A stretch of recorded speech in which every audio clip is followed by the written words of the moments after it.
Olá, pessoal.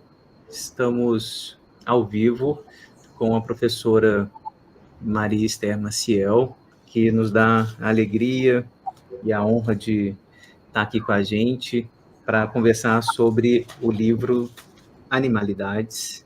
Está aqui lindo. E sobre a obra dela, né, sobre as animalidades. Então, vai ser uma conversa sobre esse projeto de pesquisa novo que eu estou também colocando em prática lá na UFMG. Esse livro foi editado pela editora Instante, e a Maria Esther, para quem não conhece, vou ler aqui a descrição da professora. Ela nasceu em Patos de Minas, em 1963, é escritora, professora, titular de literatura da UFMG, doutora em literatura comparada pela mesma instituição, realizou o pós-doc em literatura e cinema pela Universidade de Londres, literatura comparada também pela USP. Atualmente é professora colaboradora da pós-graduação em História e Teoria Literária da Universidade Estadual de Campinas. É ensaísta, poeta, ficcionista, publicou entre vários títulos O Livro dos Nomes, Literatura e Animalidade, Longe Aqui, Poesia Incompleta, Pequena Enciclopédia de Seres Comuns. Ela foi finalista de importantes prêmios literários, como Jabuti, São Paulo Literatura, Portugal Telecom e Oceanos. Com o Livro dos Nomes, ela recebeu a menção especial no Prêmio Casa de las Américas de 2009. Então, hoje, em especial, falar do livro Animalidades, mas recomendo muito a obra dela sobre esse tema em particular. Tenho esses dois aqui, Literatura e Animalidade, que é muito bom, e esse que é lindíssimo, pelos desenhos que também estão aqui, Pequena Enciclopédia de Seres Comuns. Os desenhos são da Júlia Panadès. Quem não conhece essa edição maravilhosa, eu recomendo, pela Todavia. Passar a palavra para a professora Maria Esther, com quem eu tive a honra de estudar, a alegria de estudar na pós-graduação da Letras. Eu fiz uma disciplina com a Maria Esther sobre o livro de cabeceira, o filme e literatura e cinema. Então, a gente estudou bastante literatura e cinema quando a Maria Esther estava dando aula sobre isso, e guardo com um carinho enorme, assim, o tanto que eu aprendi com você. Então, muito obrigado, Maria Esther, por topar a conversa aqui.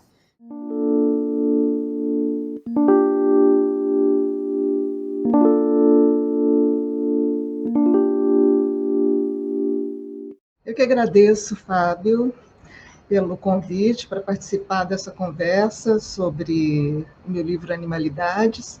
Eu fico muito feliz em saber que você está às voltas com essa questão em interface com a psicanálise, né? Isso mostra como esses estudos animais, né, têm se ampliado e incorporado reflexões importantíssimas, advindas, né, de diferentes campos disciplinares. Eu creio que a psicanálise vai dar uma nova dimensão para esses estudos, e você, com sua experiência nesse campo, certamente vai iluminar muitos dos pontos que temos abordado no que diz respeito aos animais, animalidade e aos limites do humano. Essa minha pesquisa foi iniciada em 2008, e foi nesse período que eu publiquei um primeiro ensaio em forma de livro, intitulado O Animal Escrito, um olhar sobre a zooliteratura.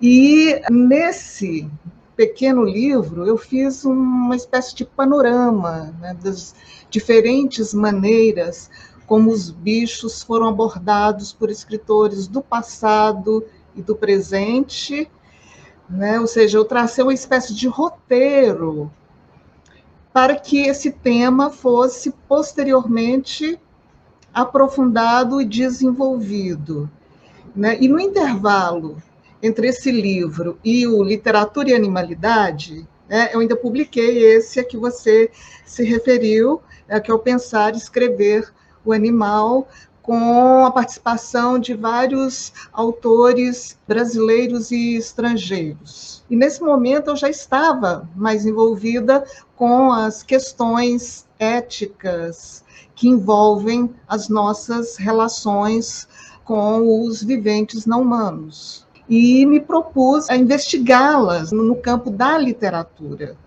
né, com vistas a um novo livro. Então, foi quando surgiu Literatura e Animalidade, em que eu percorro esse universo, né, a partir de uma incursão em textos literários e também na filosofia.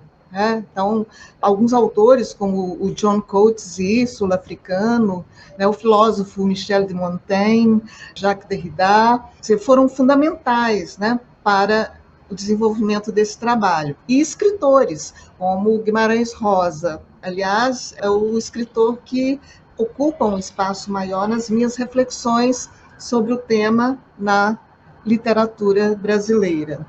E nesse livro eu ainda introduzo o conceito de zooliteratura e zoopoética.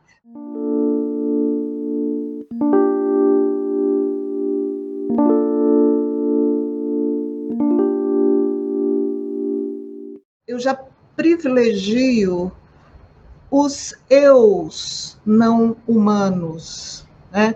Encenados, representados, discutidos em textos em prosa e na poesia.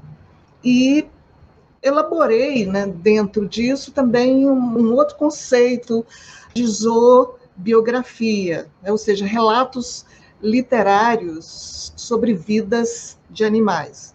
E aí surgiu ainda o zoo, entre parênteses, autobiografias, um conceito que diz respeito a essas tentativas de um autor entrar na pele de um animal e assumir a sua voz, o seu olhar e narrar a sua própria vida. Então, nós encontramos diferentes experiências nesse campo, no cenário da literatura moderna e contemporânea. E ainda dou uma especial atenção aos cães dentro do livro Animalidades. Isso até motivada por uma experiência pessoal, né? A minha convivência com os cães desde a infância e, em especial, a minha convivência com a Lalinha, a minha cachorra que faleceu aos 15 anos de idade, e após, né, essa perda, eu entrei numa espécie de trabalho de luto por via dessa pesquisa sobre os animais na literatura, né, literatura estrangeira, literatura brasileira. Daí que eles ocupem, né, os cães ocupem um espaço bem considerável dentro dessa obra.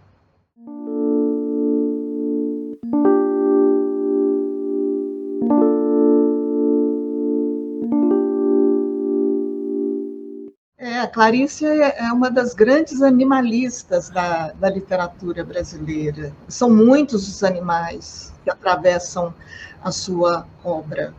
As baratas. A barata. Eu até escrevi sobre a barata no Animalidades. Né? Eu falo de Clarice e Hilda. E na parte da Clarice, eu privilegio a paixão segundo GH, né? E a figura da barata. E no caso, no Literatura e Animalidade, eu me detive um pouco mais no búfalo, no conto Búfalo, que há esse encontro, né, da mulher e do animal, e nesse encontro há a revelação dentro da própria mulher da sua animalidade, não é? E da sua... Quer dizer, é como que o olhar, é tudo pelo olhar, como que o olhar do búfalo provoca, né, uma reviravolta dentro dessa mulher, que vai ao zoológico em busca de ódio. Ela foi lá porque ela estava sozinha, ela teve um problema conjugal e foi para o zoológico para aprender a sentir ódio. E lá ela tem a revelação de outra coisa, não é? A partir do encontro com esse búfalo. O próprio encontro da mulher de GH com a barata também passa pela troca de olhares.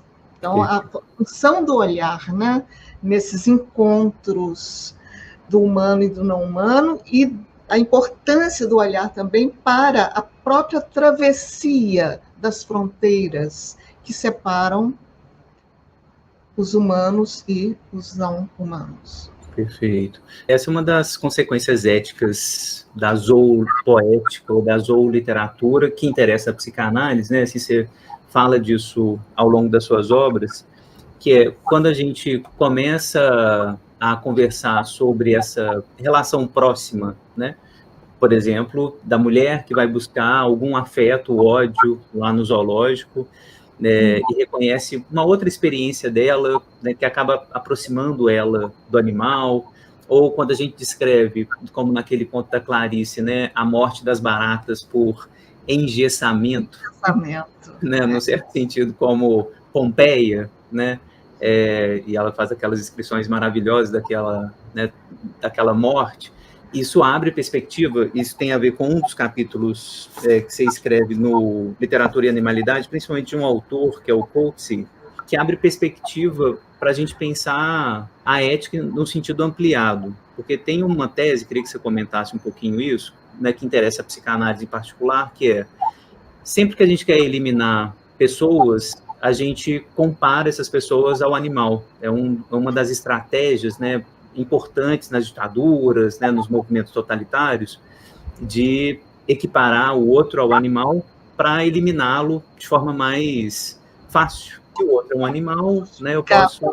Justificável, exatamente. O outro é uma barata, é uma bicha, né, é um rato, né, isso aparece no nazismo, enfim, todas as ditaduras, isso aparece. O Coetzee leva essa questão, né, em alguns textos dele, para pensar, né, o apartheid, outros movimentos, né, de violência.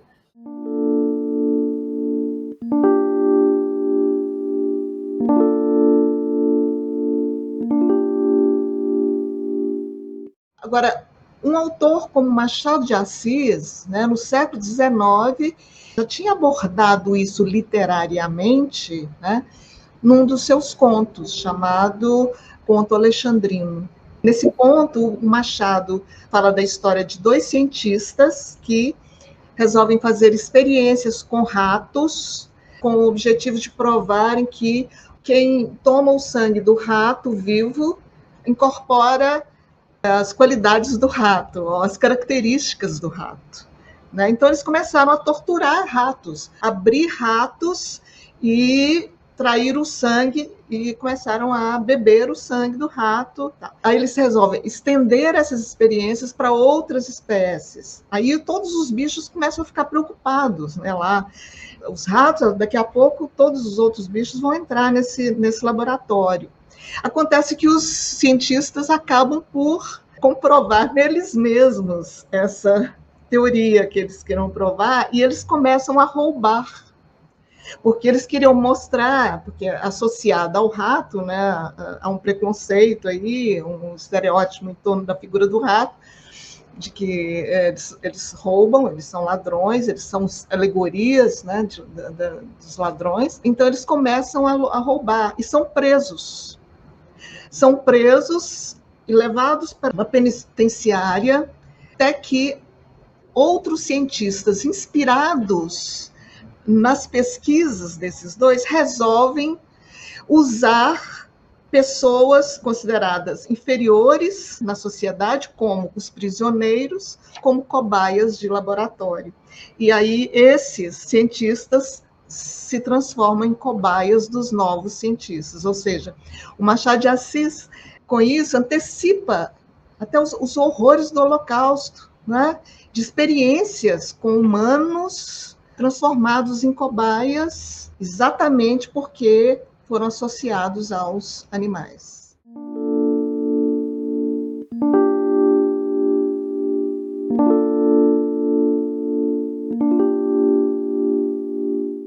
Existe esse viés da biopolítica dentro da zooliteratura também.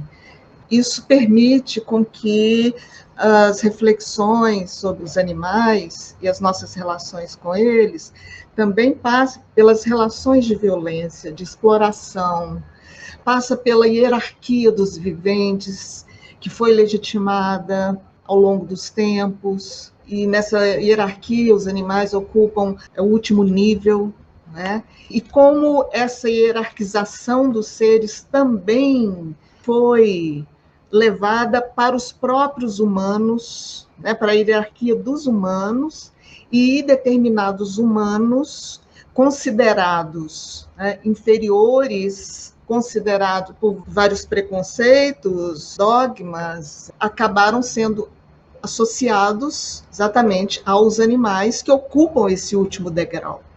Então, nessa associação de determinados humanos com os animais, o chamado poder soberano se arroga a determinar a vida e a morte deles, né? A vida, quem é que é digno ou não de viver, quem é que é digno ou não de ter direitos dentro da nossa sociedade.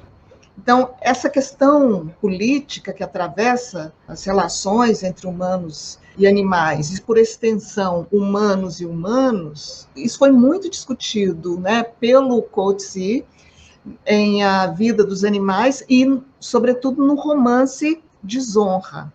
É uma questão que foi abordada de uma forma magnífica também pela Marguerite Yourcenar, em ensaios muito contundentes sobre essa questão, como que a maneira como tratamos os animais acaba por interferir na maneira como tratamos outras pessoas.